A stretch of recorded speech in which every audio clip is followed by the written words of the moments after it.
bir marta yig'latgan ekanlar payg'ambar sollallohu alayhi vasallam Hadicha onamni. O'tirganlarda ey Hadicha degan ekanlar.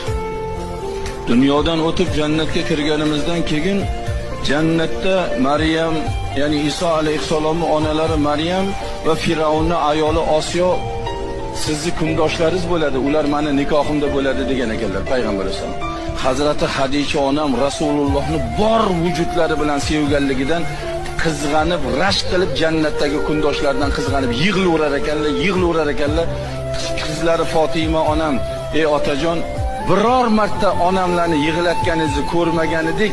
Nima sababdan onamlarni yig'latdingiz deganlarda janob payg'ambarimiz sollallohu alayhi vasallam, ey ko'zimning qarosi, qalbimning mevasi Fatima, onangizlarni Alloh uchun qilayotgan barcha toat ibodatlari Alloh tomonidan menga ko'rsatilindi. Zarracha nuqson, zarracha kamchilik yo'q ekan. Hamma ibodatlari Alloh dargohida qabul ekan. Lekin onangizlarni Alloh yo'lida jihad qilganligini savobi namoyi amalida yo'q ekan.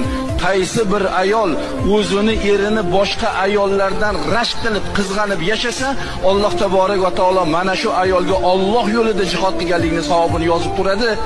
Onangizlar mana shu savobga ega bo'lib tursinlar uchun shu gapni aytib qo'ydim degan ekan.